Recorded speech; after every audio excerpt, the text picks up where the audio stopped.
ఓం సాయిరామ్ శ్రీమాత్రే నమః. అందరికీ నమస్కారం అండి. అందరూ ఎలా ఉన్నారు? సంతోషంగా సుఖంగా ఎప్పుడు కూడా అష్టైశ్వర్య ఆరోగ్య అభివృద్ధితో ఉండాలని చెప్పి నేను కూడా మనస్ఫూర్తిగా కోరుకుంటూ ఉన్నాను. ఈరోజు వీడియోలో మనకు వచ్చినటువంటి సందేశం ఏంటి అంటే, ప్రశాంతంగా ఒంటరిగా కూర్చుని నేను చెప్పేటటువంటి సందేశాన్ని ఆలకించి చూడు. నువ్వు తప్పకుండా ఈ సందేశంలో ఉన్నటువంటి అర్థాన్ని తెలుసుకుని తీరాలి. నాపై భక్తి నిజమైతే తప్పకుండా నేను చెప్పినటువంటి సందేశాన్ని ఆలకించు. మరి మనకు ఈ చక్కటి సందేశం ఈరోజు వచ్చింది కదండి. మన బిడ్డలందరికీ మన ముందుకైతే వచ్చినప్పుడు ఈ సందేశాన్ని మరి పూర్తిగా వినాలి కదా. పూర్తిగా విన్న వారికేనండి అర్థమవుతుంది.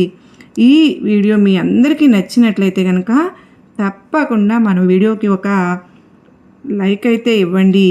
కొత్తగా మన ఛానల్ని ఎవరైనా చూస్తూ ఉంటే కనుక సబ్స్క్రైబ్ చేసుకుని నాకు సపోర్ట్ అయితే అందించండి. లైక్ చేయడం మాత్రం మర్చిపోవద్దండి.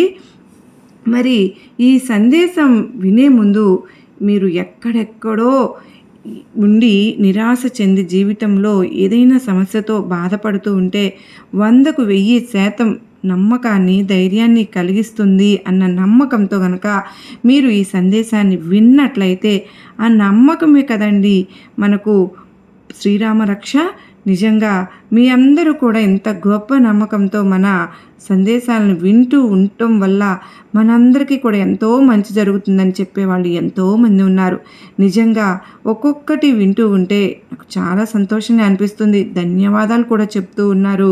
మీ అందరికీ కూడా నేను ధన్యవాదాలు చెప్తూ ఈరోజు ఈ సందేశంలో ఉన్నటువంటి అర్థం ఏమిటో, పరమార్థం ఏమిటో మీరు గనక తెలుసుకోగలిగినట్టయితే మీ జీవితంలో వచ్చినటువంటి మార్పు అనేది తప్పకుండా తెలుస్తుంది. ఇక ఆలస్యం చేయకుండా ఈ సందేశం గురించి తెలుసుకుందామండి. ఈరోజు నేను చెప్పేటటువంటి సందేశం కేవలం నీకు ప్రశాంతతను మాత్రమే కాదు, నీలో వచ్చేటటువంటి ఒక మార్పుకు కూడా మొదటి మెట్టు అని అవుతుంది అని చెప్తూ ఉన్నాను. నేను నీకు కొన్ని నిజాల గురించి చెప్పాలి అని అనుకుంటున్నాను ఈరోజు. అలాగే నీ జీవితంలో కొన్ని మార్పులు కూడా రావాలని ఆశిస్తూ ఉన్నాను. ముందుగా ఒక్కసారి నీ ఆత్మను నీవు ప్రశ్నించుకో.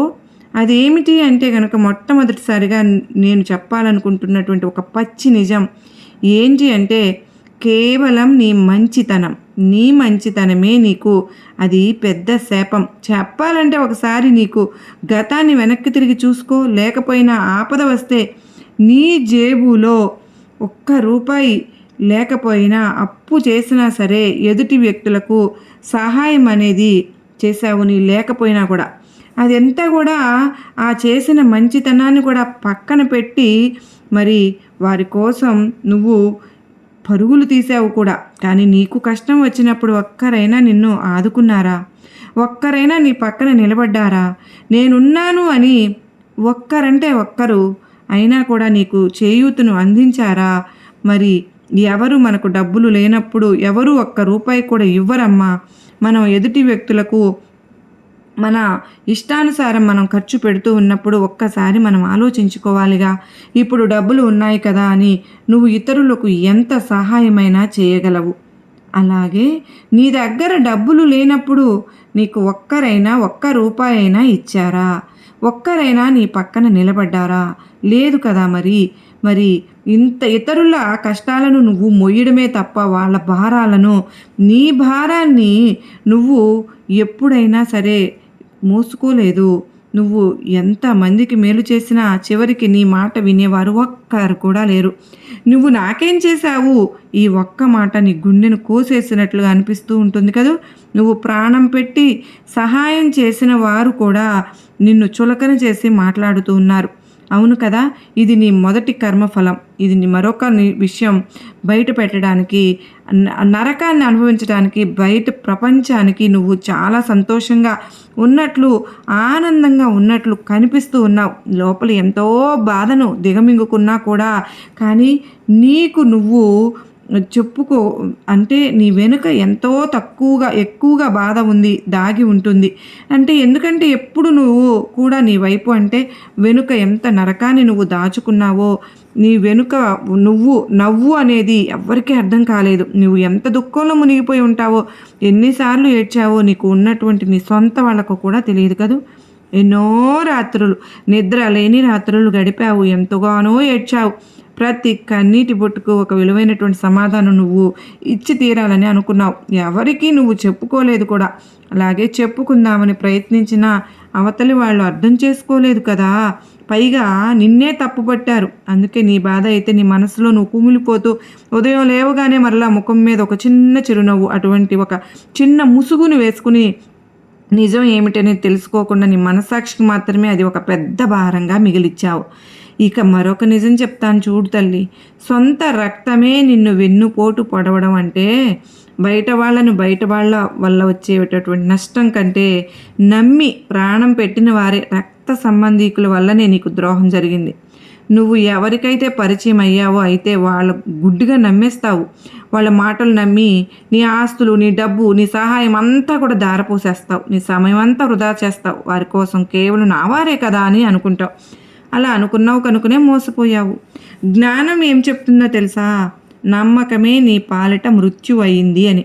నీ దగ్గర డబ్బు ఉన్నప్పుడు, నీ పలుకుబడి ఉన్నప్పుడు, నీ చుట్టూ తిరిగినటువంటి బంధువులు, మిత్రులు నీకు ఒక చిన్న కష్టం రాగానే ముఖం చాటేశారు కదా.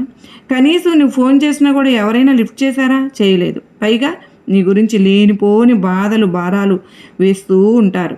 అభాండాలు నీ క్యారెక్టర్ను బ్యాడ్ చేస్తారు. ఎంత మోసం జరిగిన తర్వాత కూడా మరలా వచ్చి నవ్వితే వాళ్ళని నువ్వు క్షమించేస్తూ ఉంటావు. అదే నీ అతి పెద్ద బలహీనత అని చెప్పుకోవాలి. ఇక మరొక విషయం ముందు చూడు. నీ జీవితంలో నిజమైనటువంటి ప్రేమను నువ్వు కోరుకుంటావు. నువ్వు నన్ను నాలాగా అర్థం చేసుకునే ఒక వ్యక్తి ఉంటే చాలని చెప్పి నువ్వు బలంగా నమ్ముతావు. కానీ నీకు తగిలే వ్యక్తులు ఎలా ఉంటారో తెలుసా? నిన్ను కంట్రోల్ చేసేవాళ్ళు కానీ, లేదా నీ ఎమోషన్స్ను వాడుకునేవాళ్ళు కానీ, నీకు భాగస్వామిగా నిజాయితీగా ఎక్కడా కూడా లేకుండా ఒక అనుమానం అనేది, ఒక అపార్థం అనేది నీ జీవితంలో ఎప్పుడు కూడా తారసపడుతూనే ఉంటుంది. అలా తారసపడుతూ ఉన్నప్పుడు అలా నీ కుటుంబాన్ని లాక్కొని వస్తూ ఉంటావు కానీ నీకు మాత్రం శూన్యం, గుర్తింపే. అంటే అది ఏదైనా సరే, ఎవరు ఎంత చేసిన వ్యక్తులను తక్కువే అనిపిస్తుంటుంది. ఇక మానసిక పరమైనటువంటి ఆ ప్రశాంతత నిన్ను ఎప్పుడు కూడా వెంటాడుతూనే ఉంటుంది కదూ. ప్రతిదీ కూడా ఇలా ఏదో ఒక విధంగా నువ్వు బాధపడుతూనే వస్తున్నావు. ఇక మరొక నిజం ఏమిటో తెలుసా? నువ్వు ఎంత కష్టపడినా కూడా సరైనటువంటి దక్కని గుర్తింపు ఉంది.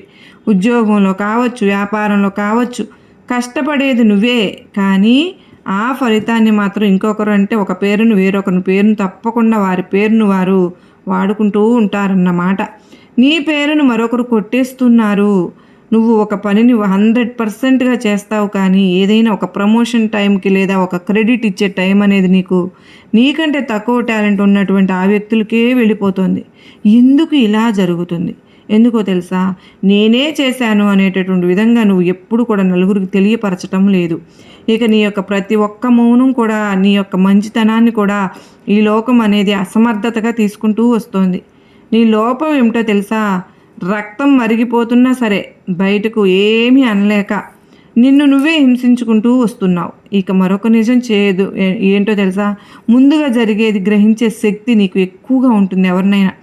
ఎవరికీ తెలియనటువంటి బ్రహ్మరహస్యం ఇది. అంటే భగవంతుడు ఒక విచిత్రమైనటువంటి వరాన్ని ఇచ్చాడు నీకు. కళ్ళ ముందు ఎవరైనా పచ్చి అబద్ధం ఆడుతుంటే నీ మనసుకు వెంటనే తెలిసిపోతుంటుంది. ఇతడు నాకు అబద్ధం చెప్పేస్తున్నాడు, ఇతడు నన్ను మోసం చేసేస్తున్నాడని నువ్వు ఒక విచిత్రం అలా నీకు తెలిసిపోతే కనుక నువ్వు వాళ్ళను నిలదీయలేనటువంటి పరిస్థితి. వాళ్ళ నాటకం చూస్తూ మౌనంగా ఉంటున్నావు. రేపు ఏం జరుగుతుందో, ఫలానా పని చేస్తే ఏం నష్టం వస్తుందో నీ అంతరాత్మ ముందుగానే నీకు హెచ్చరికలు సూచిస్తూ ఉంటుంది. నువ్వు విస్మరించిన ప్రతిదీ కూడా నువ్వు నష్టపోతూనే వస్తున్నావు. అలాగే నీ యొక్క రక్షణ కవచం, రక్త కవచం, అంటే రక్షణ కవచం, ఎమోషన్స్, ఇంపార్టెన్స్ అన్నీ ఉన్నాయి చూడు. నీకు నువ్వే దెబ్బ కొట్టుకుంటున్నావు. మరొక నిజం ఏమిటో తెలుసా? నీ అనుకున్న వాళ్ళే నిన్ను చీటికి మాటికి ఇబ్బంది పెట్టేస్తూ ఉన్నారు. నువ్వు ఎవరినైతే ఎంతో ఇష్టపడుతూ, ఎవరినైతే ఎంతో నమ్మావో వాళ్ళే నిన్ను వెన్నుపోటు పొడిచి నిన్ను ఇబ్బంది పెట్టడానికి ప్రయత్నిస్తూ ఉంటున్నారు. నువ్వు ఇప్పుడు ఇబ్బంది పడుతూ ఉంటే, బాధపడుతుంటే చూడాలని చెప్పి ఎంతమందో కాచుకుని కూర్చున్నారు. వాళ్ళు నీ కుటుంబ సభ్యులై ఉండొచ్చు, నీ స్నేహితులు ఉండొచ్చు, ఇరుగు పొరుగు వారు కూడా అయి ఉండొచ్చు. నువ్వు ఎవరికైతే చాలా గుడ్డిగా నమ్ముతూ వస్తున్నావు కదా, ఇంతవరకు ఎటువంటి వ్యక్తులు అన్నమాట, అటువంటి వ్యక్తులు నేను మోసం చేసి చాలా ఇబ్బంది పెట్టడానికి ప్రయత్నిస్తూ ఉన్నారు. ఇక డబ్బు సంపాదనలో ఎంతో ఎక్కువగా నీ ప్రయత్నాన్ని నువ్వు చేసుకుంటూ వస్తున్నావు, కానీ నీలో మంచి టాలెంట్ అనేది ఉంది. కానీ డబ్బు మాత్రం నీ చేతిలో సరిగ్గా నిలబడడం లేదు. 10 రూపాయలు వస్తే 20 రూపాయలు ఖర్చు నీ ముందుకు వస్తుంది. ఇంకా మరొకటి గమనిస్తే కనుక నీ డబ్బు నీ అవసరాల కంటే కూడా ఇతరుల అవసరాలకే ఎక్కువగా ఖర్చు అయిపోతూ ఉంది. కుటుంబం కోసమో, దొంగ స్నేహితుల కోసమో, పనికిరాని విషయాల కోసమో నీళ్ళలాగా డబ్బును ఖర్చు చేస్తున్నావు. ఇక నీ కోసం, నువ్వు సంతోషం కోసం అనేది ఖర్చు పెట్టుకున్నది ఎంతో తక్కువ.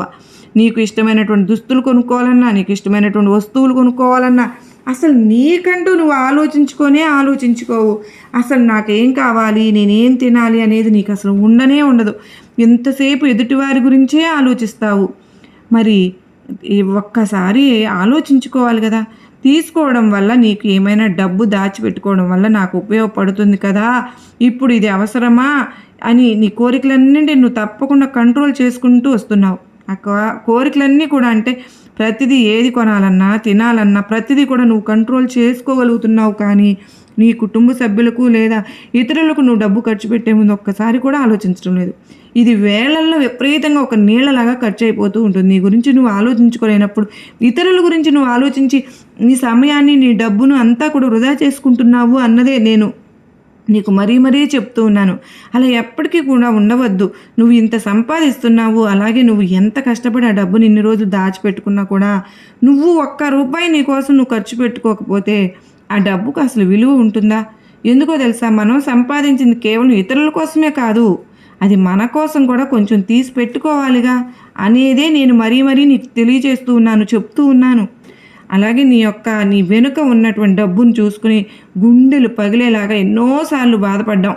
ఇక నేను కష్టపడినా కూడా నాకంటూ ₹1 కూడా నేను ఎప్పుడు కూడా వెనకేసుకోలేదు కదా అని చెప్పి ఎన్నో రకాలుగా బాధలు పడ్డావు. అప్పుడే భగవంతుడు కఠినమైనటువంటి పరీక్షలన్నీ కూడా నీకు పెట్టాడు కనుకనే నువ్వు చాలా అంటే చాలా శ్రద్ధగా వినాలి. మరి ఇప్పటి నుంచి చెప్పాలంటే కనుక నీకు భగవంతుని యొక్క అనుగ్రహం అనేది ఎప్పుడు కూడా తోడుగా ఉంది. నిన్ను కాపాడుతూ వచ్చింది అదే. బహుశా నీకు అనిపించవచ్చు, నీకు ఇష్టమైనటువంటి జీవితాన్ని భగవంతుడు ఎన్నోసార్లు నీకు ఇవ్వాలని చెప్పి ప్రయత్నించాడు, కానీ అలాగే నీ ముందే ఎన్నో రకాల అవకాశాలను కూడా సృష్టించాడు. కానీ నువ్వు మాత్రం చేతికి అంది వచ్చినటువంటి అవకాశాలన్నీ కూడా జారవిడుచుకుంటున్నావు. సరిగ్గా నీలో ఉన్నటువంటి పనికిరాని వ్యక్తులను నీ జీవితంలోకి రాణిస్తూ ఉన్నావు. స్వార్థపరులను దూరం చేసుకో. నిన్ను ఏడిపిస్తున్నది భగవంతుడు కాదమ్మా, నువ్వు నమ్మినటువంటి మనుషులే. నిజస్వరూపం అని చెప్పి నువ్వు ఇకనైనా తెలుసుకో. నీ పరీక్షలో నువ్వు ఒంటరివి ఎప్పుడు కావచ్చు, కానీ నువ్వు ఒక ఆణిముత్యంలాగా మారబోతున్నావు. ఇది మాత్రం నిజం. ఇక మరొక విషయం చెప్పనా, చూడమ్మా, నీకు అంతిమ విజయం అంటే ఇప్పటివరకు నువ్వు పడినటువంటి బాధలు, ఏడ్చిన కన్నీళ్ళు చాలమ్మా, చాలు. అయితే నేను మాత్రం నీ జీవితంలో ఒక అద్భుతమైనటువంటి సంతోషాన్ని అయితే ఇప్పటి నుంచి ఇవ్వబోతున్నాను. ఎంత సంతోషం అంటే ఒక్కసారి కూడా నువ్వు వెనక్కి తిరిగి చూస్తే అసలు ఇంత సంతోషకరమైనటువంటి జీవితాన్ని నాకు భగవంతుడు ఇచ్చాడు. కానీ నేను నమ్మినటువంటి నా భగవంతుడు ఎప్పుడు కూడా నాకు తోడుగా ఉండి ఇంత సంతోషకరమైనటువంటి జీవితాన్ని నాకు ఇచ్చాడు కదా అని నువ్వే చాలా అనుకుంటావు కూడా. నీ వయసుకు మించినటువంటి బాధ్యతలు నీ భుజాలపై ఇప్పటివరకు మోస్తూ ఉన్నావు. తుఫానులు ఎన్ని నిన్ను చుట్టుముట్టినా ఎక్కడ నీకు అధైర్యం అనేది పడలేదు, ఆత్మవిశ్వాసాన్ని కోల్పోలేదు. ఇది నీ గొప్పతనం. ఈరోజు నిన్ను ఈ స్థాయిలో నిన్ను నిలబెట్టినందుకు నీ గొప్పతనమే అది కారణం. నీ ఆప్తులుగా అంగీకరిస్తే ఎవరికైనా కానీ వారి కోసం నువ్వు ప్రాణమైనా ఇవ్వడానికి వెనుకాడు. అయితే నిన్ను కొంతమంది వ్యక్తులు గాయపరిచారుగా, మాటలతో గాయపరిచారు. అలాగే నిన్ను నమ్మించి మరీ అంటే నీ దగ్గర ఉన్నటువంటి డబ్బునో, లేదంటే నీ మనస్తత్వాన్నో, లేదంటే నీపై ఉన్నటువంటి వారిపై ఉన్నటువంటి నమ్మకాన్నో పూర్తిగా వారు పోగొట్టుకున్నారు. నిన్ను చాలా అంటే చాలా మోసపరిచారు. ఇది వారి విషయం అనుకో, నువ్వు ఎక్కువగా ఆలోచించవద్దు. ఇదంతా కూడా వారి యొక్క మనస్తత్వం అలాగే ఉంటుంది పుట్టినప్పటి నుంచి కూడా. ఎప్పుడేమైనా సరే బాధ పెడదామని, ఎవరినైనా ఏడుస్తుంటే చూడాలని, ఎవరైనా నష్టపోతుంటే సంతోషపడాలని, ఎవరైనా కుమిలిపోతుంటే ఎప్పుడైనా సరే ఆనందించాలని అనుకున్నటువంటి మనస్తత్వం కలిగినటువంటి వ్యక్తులు నీ చుట్టూ ఎంతోమంది ఉన్నారు. అటువంటి వ్యక్తుల మధ్య నువ్వు బ్రతుకుతున్నావు అంటే నువ్వు ఎంతో ధైర్యవంతురాలివి. ఎందుకంటే మన చుట్టూ ఇప్పుడున్నటువంటి కలికాలంలో మనం ఎప్పుడెప్పుడు పడిపోతే చూడాలని బాధపడుతుంటే, నవ్వాలని, ఏడుస్తుంటే, ఆనందించాలని చాలా రకాలైనటువంటి మనుషులు ఈ ప్రపంచంలో ఎంతోమంది ఉన్నారు. మన సొంత వాళ్ళే మన సంతోషంగా ఉన్నది వారికి నచ్చడం లేదు. మరి అటువంటప్పుడు వేరే వ్యక్తికి మనం సంతోషంగా ఉంటే ఎందుకు నచ్చుతుంది చెప్పు? అందుకేనమ్మా చెప్తూ ఉన్నాను, నీ సంతోషాన్ని నువ్వే దాచిపెట్టుకో. నీ సంతోషాన్ని నువ్వే ఎక్కువగా బయటకు వ్యక్తపరచవద్దు. ₹1 వచ్చిందనుకో నువ్వు దాచిపెట్టుకో, కానీ ఇతరులకు మాత్రం ఎప్పుడూ పంచిపెట్టవద్దు. అసమర్థులకు మాత్రమే సహాయం చేయి. అలాగే ఎవరికైనా అవసరానికి సహాయం చేయి. సంతోషాన్ని ఇతరులతో నువ్వు ఎప్పుడు కూడా పంచుకోవద్దు అన్ని విషయాలు. అలా ధనం వచ్చింది, ఇలా వచ్చింది, మేము కుటుంబంతో ఆనందంగా ఉన్నాం, మేము ఇల్లు కట్టుకోబోతున్నాము, మాకు వ్యాపారంలో మంచిగా లాభాలు వస్తున్నాయి, చాలా సంతోషం, మా జీవితాన్ని ఇప్పటివరకు మేము గడుపుతూ వచ్చాము, మిత్రులతో కానీ నువ్వు ఎప్పుడు కూడా పంచుకోవద్దు. అలా పంచుకోవడం వల్లనే నరదిష్టి ప్రభావం అనేది ఎంతో ఎక్కువగా మనపై పడుతూ ఉంటుంది. నరదిష్టికి నల్లరాయి అయినా పగలాల్సిందే. మరి మన పెద్దలు చెప్పారు కదా, అలా నరదిష్టి ప్రభావం వల్ల నీకు ఎన్నో నెగిటివ్ ఎనర్జీ ఎప్పుడు కూడా నీ చుట్టూ తిరుగుతూ ఉంటుంది. కనుకనే నువ్వెవరికి కూడా ఒక సంతోషకరమైనటువంటి శుభవార్తలను ఎవరితో కూడా నువ్వు పంచుకోనే వద్దు. నువ్వు ఎంత మంచిదానివో, ఎంత మంచి మనసు కలిగి ఉంటావో, వారు దానికి భిన్నంగా వారి యొక్క చెడ్డ మనసును వారు బయట పెట్టుకున్నారు. కానీ నువ్వే తెలుసుకోవాలిగా ఎవరు ఎలాంటి వ్యక్తులు అనేది. అయితే ఇప్పుడు నీకు ఒక జాగ్రత్తగా ఉండి, నీ అనుభవాలన్నీ కూడా నీకు పెద్ద గుణపాఠాలుగా నేర్పించాయి కదూ. ఇకనైనా జాగ్రత్త పడు. ప్రతి అనుభవం నిన్ను రాటు తేలేలాగా చేసింది, ఒక వజ్రంలాగా మార్చింది. నీ జీవితంలో కష్టాలు కూడా అలాగే ఉంటాయమ్మా. ఎన్నో రకాలుగా నువ్వు కింద పడి పైకి లేచినటువంటి సందర్భాలు నువ్వు చూసావు కదా. నీకు తెలీదా ఎన్నో బాధలు పడ్డావు. నీకన్నీ కూడా ఇవాళ నుంచి అన్నీ మారిపోతాయని నేను చెప్తూ ఉన్నాను.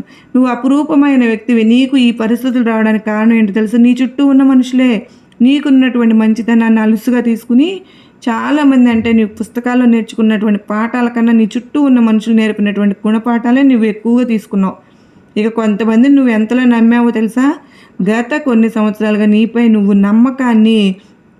నీపైన నమ్మకాన్ని కంటే కూడా ఇతరులపై నమ్మకాన్ని ఎక్కువగా పెట్టుకున్నావు. ముఖ్యంగా నిన్ను పరీక్షిస్తున్నటువంటి కాలం కూడా నిన్ను చూసి ఆశ్చర్యపోయేలాగా మంచితనంతో ఎంతోమందిని గుడ్డిగా నువ్వు నమ్మేశావు. రాబోయే రోజులైనా కాస్త జాగ్రత్తగా ఉండు. నీకోసం ఎదురు చూస్తున్నటువంటి వెలుగును చూపించడానికి నేను నీ ముందుకు రాబోతున్నాను. ఒక్కసారి నీ గతాన్ని నువ్వు ఈరోజు గుర్తు చేసుకుంటే ఇక పూర్తిగా మర్చిపో. సుమారు కొన్ని సంవత్సరాల క్రితం అనుకుంటా నీ జీవితంలో అడుగుపెట్టినటువంటి కష్టాలు, సమస్యలు ఎంత భయంకరంగా ఉన్నాయో తలుచుకో. నువ్వు ఇప్పటి వరకు ఎంత హుందాగా, స్వతంత్రంగా, ఎవరి సహాయం లేకుండా 10 మందికి సహాయం చేస్తూ బ్రతికినటువంటి నీ జీవితం ఒక్కసారిగా ఎందుకు తలకిందులైపోయింది? ఎవరు నమ్మినా కూడా అందరూ కూడా నిన్ను మోసం చేస్తూనే వచ్చారుగా. కానీ ఈ కష్టాల కడలి అనేది రేపటి నుంచి పూర్తిగా తొలగిపోతుంది. ఎంతో సంతోషకరమైనటువంటి జీవితాన్ని నువ్వు గడుపుతావు. అంటే అసలు నువ్వు వెలకట్టలేనటువంటి ఆనందకరమైనటువంటి జీవితాన్ని నువ్వు గడపబోతున్నావు. ఆరోగ్య సమస్యలన్నీ కూడా చుట్టుముట్టాయి. అవును కదా, రాత్రులకు నిద్ర కరువైంది. భవిష్యత్తు అంధకారంగా కనిపించి ఎందుకు ఇలా జరుగుతుంది, నేనేం పాపం చేశాను, నాకు ఎందుకు ఈ శిక్ష అని నువ్వు నిన్ను ప్రశ్నించుకుని రోజు కూడా లేదు కదా. నీ చుట్టూ ఉన్న ఈ ప్రపంచం నిన్ను వెంటనే ఏదైనా సరే నీ నీడ, నీ శత్రువుగా మారింది. స్నేహితుల దూరం అయిపోయారు, బంధువులు ముఖం చాటేశారు, ఆర్థికంగా బలహీనపడిపోయావు. నీకు నేర్పించిన గుణపాఠం కాలం ఏదీ శాశ్వతం కాదు. బంధుత్వం కూడా శాశ్వతం కాదు, డబ్బు కూడా శాశ్వతం కాదు. అసలు చెప్పాలంటే మనమే శాశ్వతం కాదు. డబ్బు శాశ్వతం కాదు, నీకు నువ్వే శాశ్వతం అనే సత్యాన్ని నువ్వు ఎప్పుడు తెలుసుకుంటావు? అది భగవంతుడు నీకు రుచి చూపించాడు కదా. కఠినమైనటువంటి సత్యం నువ్వు నమ్మినా నమ్మకపోయినా ఇక నీ జీవితంలో అద్భుతమైనటువంటి అవకాశాలను, అలాగే మంచి జీవితాన్ని పెట్టబోతున్నాను. ఇకనైనా జాగ్రత్త పడు. నిన్ను నువ్వే అంటే అన్ని విధాలుగా నీ మనసు నువ్వే నమ్ము. నీ సామర్థ్యం నీకే నమ్మకం లేకపోతే ఎలా చెప్పు? నువ్వు ఎంత మంచి చేసినా అందరికీ చెడులాగానే కనిపించింది కదూ. ఇకనైనా ఎంతవరకు ఉండాలో అంతవరకే ఉండు.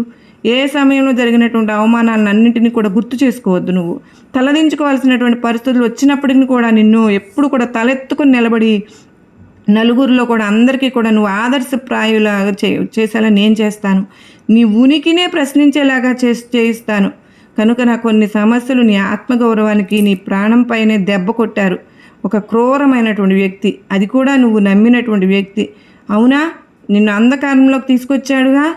ఈరోజు ఏ వ్యక్తిపై అయితే నువ్వు నమ్మకాన్ని పెట్టుకున్నావో ఆ వ్యక్తి నీకు ద్రోహం చేశాడు. నువ్వు మనస్ఫూర్తిగా నమ్మినటువంటి వ్యక్తులే నిన్ను వెన్నుపోటు కూడా పొడిచారు. కనుక ఇది నీ ఎదుగుదలను ఓర్వలేనటువంటి వాళ్ళు కావచ్చు, నీ పతనానికి ప్రణాళికలు వేసేటటువంటి వ్యక్తులైనా కావచ్చు, నీ బలహీనతలకు ఆసరాగా తీసుకున్న వ్యక్తులైనా కావచ్చు. ఇలా వారి యొక్క విషవలయంలో నువ్వు చిక్కుకుపోయావు. ఇప్పుడైనా అర్థం చేసుకో, నువ్వు అడిగినటువంటి ప్రతి నాటకంలో నువ్వు ఓడిపోయేలాగా చేసింది కేవలం అది మాత్రమే. నీ ఆప్తులే పరారయ్యారు. ఇకనైనా కానీ నీ చుట్టూ చేరే వ్యక్తులతో కొంచెం జాగ్రత్తగా ఉండు. ఎవరిని నమ్మాలో, ఎవరితో స్నేహం చేయాలో జాగ్రత్తగా ఉండు. ఇక నీకు జరిగినటువంటి మోసాల గురించి ఎంత చెప్పినా తక్కువేగా. ప్రతి రూపంలో నువ్వు మోసపోయావు, ఆర్థికంగా, మానసికంగా. ఇలా నమ్మకాన్ని ఎప్పుడు కూడా మోసపోయి ఇలా బ్రతుకుతూ ఉన్నావు. అందరినీ నమ్మినటువంటి నీకు ఒక పెద్ద గుణపాఠం తగిలిందనే తప్పకుండా నేను అర్థం చేసుకున్నాను. ఎందుకు ఏదైనా సరే నిన్ను నువ్వు నమ్ముకో, నీ కుటుంబాన్ని నమ్ముకో, అంతేగాని ఇతరులను గుడ్డిగా నమ్మి మోసపోవద్దు. ఇక నుంచైనా జాగ్రత్తగా ఉంటావని నేను మనస్ఫూర్తిగా కోరుకుంటున్నాను. ఏదైనా సరే నీ జీవితం నీకు చాలా చక్కగా ఆనందంగా, ఇకపై నువ్వు ఎప్పుడు కూడా సంతోషకరమైనటువంటి శుభవార్తలు నువ్వు వినబోతున్నావు. ప్రాణం పెట్టినటువంటి ప్రేమించినటువంటి వ్యక్తులు కూడా నేను అర్థం చేసుకోలేదుగా. నువ్వు అండగా నిలబడిన వాళ్ళు నీకు అవసరమైనప్పుడు డబ్బును కూడా ఇవ్వలేదు. డబ్బు రూపంలో, మాట రూపంలో, ఆస్తి రూపంలో ఎన్నో మోసాలు. ఈ మోసాలు మిమ్మల్ని రాటు తేల్చాయి కదూ. ఇక నిజమైన వ్యక్తులు ఎవరనేది మీకు చూపించాయి కదా. పైకి కనిపించే ముఖం వెనక ఎన్నో ముఖాలు ఉంటాయని ఎప్పుడైనా నువ్వు అర్థం చేసుకున్నావా? రేపటి రోజు నువ్వు వినేటటువంటి శుభవార్త ఎలా ఉంటుందో తప్పకుండా నీకు అర్థమవుతుంది. మరి నేను చెప్పినటువంటి విషయాలన్నీ నీకు అర్థమయ్యాయని అనుకుంటూ ఉన్నాను. అంత మాత్రమే కాదు, నువ్వు అత్యంత గోప్యంగా కోరుకున్నటువంటి శుభవార్తలు సైతం అతి త్వరలో నీ తలుపు తట్టేలాగా చేస్తాను. అవి విన్నప్పుడు నీ కళ్ళల్లో ఆనంద బాష్పాలు అనేవి తప్పకుండా రాలుతాయి. నీ ఇల్లు నా నామస్మరణతో మారుమోగిపోతుంది. భజనలో దివ్య ధూపంతో ప్రతిధ్వనిస్తుంది. నీ కుటుంబ సభ్యుల యొక్క మధ్య అన్యోన్యత మరియు ఎక్కువగా పెరిగిపోతుంది. అందరూ సుఖశాంతులతో వర్ధిల్లుతారు. ఇక నీకు ఎదురయ్యేటటువంటి ఏ దిష్టినైనా కానీ, ఏ గ్రహదోషాలనే కానీ, ఏ దుష్టశక్తి ప్రభావాలనైనా కానీ నేను తప్పకుండా అడ్డుకుంటాను. నీకు అన్ని వేళల రక్షణ కవచంలాగా ఉంటాను. నీ కోరికలను అడ్డుకోవడానికి ఏ శక్తులు ప్రయత్నించినా నా కృపా కటాక్షాల ముందు అవి నిలువలేవు. కనుక నువ్వు ధైర్యంగా నీ పనులు నువ్వు చేసుకుంటూ వెళ్ళు. ప్రతిఫలాన్ని మాత్రం నాకు వదిలిపెట్టు. భయం వద్దు. నీ చుట్టూను నేనున్నానని మాత్రం గుర్తుపెట్టుకో. నీకు ఆపద వచ్చే ముందు నేను దాన్ని తుంచివేస్తాను. కాలం ఎప్పుడు కూడా ఒకేలాగా అయితే ఉండదుగా. ఇది ప్రకృతి ధర్మం. నీకు ఇన్నాళ్ళు శని ప్రభావము, గత జన్మ కర్మ ప్రభావము తెలియదు, కానీ కష్టకాలమే నడిచింది, ఒప్పుకుంటాను. కానీ ఇప్పుడు మాత్రం కాలచక్రం నా ఆజ్ఞతో శుభదిశకు మళ్ళింది. నిన్నటి వరకు ఎడారిలాగా చీకటిలాగా ఉన్నటువంటి నీ జీవితం నేడు నా జ్ఞానజ్యోతితో దేదీప్యమానంగా వెలగబోతోంది. నీ కోరిక నెరవేరేటటువంటి సుముహూర్తం రేపటి నుండే రాబోతుంది. ఆనందంగా స్వీకరించడానికి సిద్ధంగా ఉంటావు కదూ. పాత రోజులను మర్చిపోతావు కదూ. కొత్త వెలుగులను ఆహ్వానిస్తావు కదూ. ఇదే జీవితం అంటే కోరిక తీరిన తర్వాత గర్వంతోనూ అహంకారంతోనూ నన్ను మర్చిపోవుకా. సదా నామస్మరణలో ఉంటావని నాకు ప్రమాణం చేయి. ఆకలితో ఉన్న జీవికి కనిపిస్తే పీడికడ అన్నం పెట్టు. నీకంటే తక్కువ స్థితిలో ఉన్న వారికి నీకు చేతనైనంత సహాయం చేయి. అదే నువ్వు నాకు ఇచ్చేటటువంటి ప్రేమ.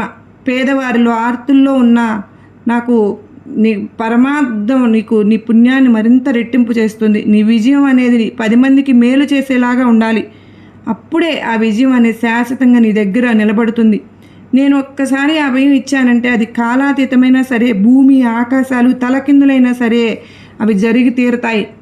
నేనెప్పుడు కూడా నీ ధర్మాన్ని నీకు తెలియచెప్తూనే ఉన్నాను. ఎప్పుడు కూడా వృధా కాదు. నీ యొక్క కోరికలు కానీ, సమస్యలు కానీ అన్నీ కూడా పరిష్కరించబోతున్నాను. మార్పు ఇప్పటి నుండే మొదలైందని గుర్తుపెట్టుకో. ఫలితం అతి త్వరలో నీ కళ్ళ ముందు సాక్షాత్కరించేలాగా చేస్తాను. ఏ శక్తి, ఏ మనిషి నా మాటను జవదాటలేదు. నన్ను నమ్ము. నమ్మకమే నీకు సదా ఆయుధం.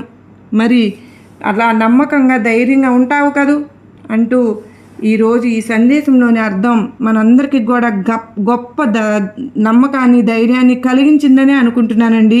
మనకు ప్రస్తుతం ఉన్న విషయాలకి, మనకున్నటువంటి సిచ్యువేషన్కి తగినట్లుగా ఉంది అని చెప్పి ఈ సందేశాన్ని అయితే మన ముందుకు తీసుకొచ్చారు కదా, కనుక ఈరోజు ఈ సందేశం కూడా తప్పకుండా ఎవరో ఒకరికైతే వారికి మనసుకు సంబంధించిందిగా ఉండాలని చెప్పి నేను కూడా మనస్ఫూర్తిగా కోరుకుంటున్నానండి. మరి మీకు నచ్చినట్లయితే మరికొంతమందికి షేర్ చేస్తారు కదా, అలాగే వీడియోకి లైక్ చేసి సపోర్ట్ చేసి నాకు మీరు మీ సహాయాన్ని అందిస్తారని ఆశిస్తున్నాను. మరో చక్కని సందేశంతో కలుసుకుంటానండి. అంతవరకు అందరికీ నమస్కారం ఫ్రెండ్స్. ఓం సాయిరామ్, శ్రీమాత్రే నమః. సర్వే జనా సుఖినో భవంతు, లోకా సమస్త సుఖినో భవంతు.